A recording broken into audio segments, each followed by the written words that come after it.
Hello YouTube, this is Shirley426, and today we have, instead of a review, we have the 2021 channel report. Now for those who are watching these type of videos for the first time, every time a year has ended and a new year has come, on the first day of the new year I would basically make this channel report. Basically it's a self-summary on my channel of 2021, and in terms of the products I have reviewed and overall like what happened in 2021 in general to me. Alright, so first of all, like for 2021, I'm gonna say, at least for me, the way how I looked at it was that the Gunpla releases were kind of slow, but Bandai was also really focusing on the non-Gunpla stuff. So usually my channel started as a Gunpla channel, but for 2021, you may have noticed that I haven't reviewed as many Gunpla kits compared to the past, because number one, as I mentioned, Gunpla releases were kind of slow this year. Granted, they did release a few kits, but once again, some of them I did get, some of them I just passed because they weren't really that special, or I was just not into those kits. In terms of the design or just self-preference. But among the 8 kits I reviewed, most of them being Premium Bandai, they were all pretty fun kits. Granted, there are some stressful kits, but still worked out. And there were some HD kits where they were retail, they weren't exactly brand new.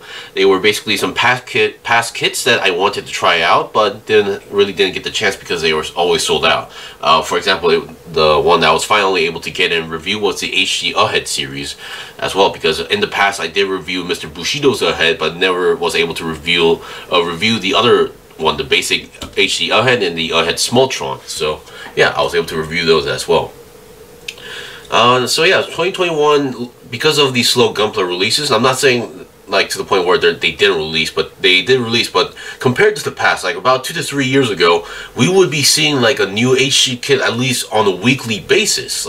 But most for the reason is because there was like 2 Gundam animes going on. Like for example, there was the Iron Blood Orphan series, and then they had the Build Divers or Build Fighter series going on, so we would be getting like a new HD kit from either of those series like on a weekly basis. So we definitely had a lot of kits to try out. But in terms of this 2021, we didn't really have that kind of situation. We would be getting maybe, if many, we would be getting 1 or 2 Gunpla kits a month, or maybe 1 kit for like a month. So Gunpla was slow, but we were getting a lot of other non-Gunpla Bandai kits. Like, so I believe like this year they released a lot of Digimon kits from the Figure Eye Standard Amplified, and they also released a lot of Figure Eye kits in general from the Dragon Ball line and then the Kamen Rider line. I didn't review those as well because those are type of stuff like when it comes to Kamen Rider, I would rather have the SHF figure arts rather than the actual model kits, so I kind of passed on those. And obviously, as I mentioned, SHF figure arts, they have been releasing a lot this year, on 2021 as well. So as you can see, here are some other stuff that I got but wasn't able to review yet because of some other reasons. So Gunpla was slow, but in terms of the ones that I remember the most was definitely on 2021, on the early times, I reviewed the Premium Bandai exclusive, the Gym Turbulence, also known as the Gundam Storybringer FA. Now the FA was standing for something else, but still, that was a pretty good kit. I really enjoyed it because it's actually based on the the Premium Bandai exclusive Master Grade Gym Dominance, and the Gym Dominance was an amazing kit to the point where I even got its variant, the black version that has the Gatling guns as well. So yeah, so which is why I had to get that. Of course, I had trouble writing the title because it shows both names in the title of the box, so I actually had to choose. So yeah, that was it. Also, the Master Grade Premium Bandai exclusive Master Grade Gundam Mark V was definitely an interesting kit because a lot of Sentinel fans were hoping to see that kit someday. So, and we finally got that. In terms of retail, the full mechanics, sorry, not Reborn Wonder, the full mechanics, Calamity Gundam was definitely a really good kit. Nobody was really expecting that kit to happen, but it happened, and it was very well made.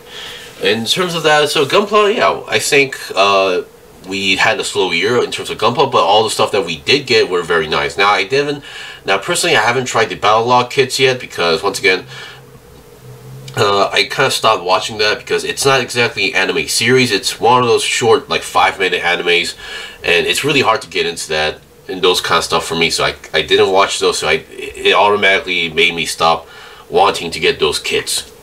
So, but maybe in the future I might try one or two when I feel like it. But for now, I kind of passed on those as well. But in terms of this year, they were really acing it with the 30-minute mission kits and the Kyokai Senki kits. Now, in terms of Digimon, I was aware they released a lot, but the only one I actually tried was the Machine Dramon, I think. And that was a pretty good kit. Of course, it had some slight issues in terms of certain areas, but still, it was a great kit, great and fun kit, and I really loved the size of it. So, yeah, that was a fun kit, but since I've only tried one, I can't really say if they were doing a great job or not. So, other than that, based on the stuff I've tried, like, they were really acing it with the 30-minute mission kits and the Kyokai Senki kits. So, starting with the 30-minute mission kits, from back then, we only had basically two factions. Basically, we have the Earth's Alliance faction, and then we had the Alien faction, which was basically the enemies with the Mono Eyes. Those two kits were pretty fun. I actually started the 30-minute mission kits very late because at first I didn't really want to get into other stuff, but now with all the slow pace of going to stuff and trying out new stuff, I just try out a lot more stuff going on here. So I was able to try out my first 30-minute mission kits, and I absolutely fell in love with it. Simple build, and then I just love the fact that I could build an army with these, and they're easily customizable. So I tried them, and then while I was going into them, in 2021 they revealed the Surge faction, which was, at first I thought it was going to be based on like a ninja or samurai thing going on, because their first two kits from that faction was a samurai and a ninja kind of thing going on here. But after those two, they released some other like fencer types, assassin types, and then in terms of like option parts, there was these magical looking weapons. So it started kind of got me a little bit confused, but still they were very, very good kits to try out. And now I don't think there's a fourth faction coming out yet, but for 2022 they already announced like two other molds and variants from the previous factions, I believe.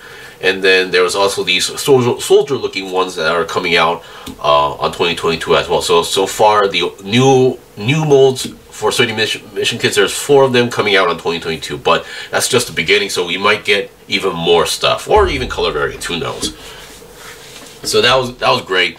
But for Kyokai Senki, now granted I did skip on Kenbu, but the first kit, the Byakuchi, was really impressive for me to try out. The other ones like the Jogan, Reiki. Now I could technically try the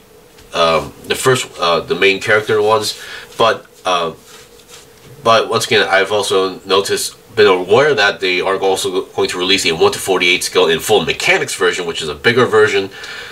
So I'm actually waiting for that one to show up so I can try it out as well. But in this year, I think in the non-gunpla section, I think the Amime Ghost basically kicked ass. This is a really top tier kit. I love the build, and I would really highly recommend everybody try out for those who are trying out or enjoying the Kyokai Senki anime in general.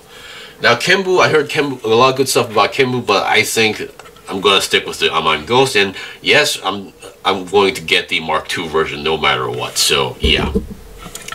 So for those who are still confused, this is the Mark I version. The first time we actually see this in the anime, and now for the latest episodes, the one they are fighting 3 against 1, that's the Mark II version with the both claws and then the extra sub arms on the back. So don't get confused. Alright, so that was pretty much it for 2021. Basically, yeah, slow gunpla releases, but we got a lot of good stuff from the other lines. That's basically it. Now for 2022, obviously, I am going to keep reviewing the SHF figure arts because I am enjoying them, and I am enjoying the Kamen Rider series. Granted, I'm not sure if I'll be getting any SHF figure arts from the current line from Kamen Rider Revised. I think I'm definitely skipping on the main character for now. I'm just waiting for either Demons or Kamen Rider Evil to become an SHF figure arts for now at this point. So that's that. So here are these two I recently received. Recently, I say recently, but basically I didn't really have much time to review, and actually to review these because there were other stuff coming out. And this one, there's a slight issue that I'm having to review this because it's not what I thought it was. But in this one, I can review this one easily. Now, in terms of Gundam conversions, I am still buying stuff, but I haven't. In this year, I think other than the the recent Ghost Gundam Phantom Light set, I haven't really purchased a special Gundam Converge set here. So I really wanted to review this. I actually tried filming and making a review of this specific set a few times, but they did not end too well. I made them and they just weren't really satisfying. So I'm definitely going to work on trying to make a review of this set as well.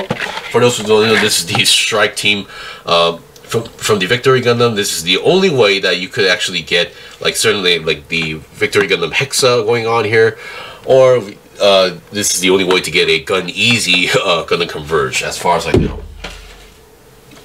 And once again, also this year, I have been reviewing a lot of Beast Box going on here, so I am really enjoying these. This one is a bit of an old one, but I recently purchased this. Like the Beast Box, they've been really pushing off, or like really pulling out like cool designs here. The dinosaur, the pterodactyl was cool. The wasp was very cool as well. The owl, definitely high S tier going on there. The beetles are still amazing.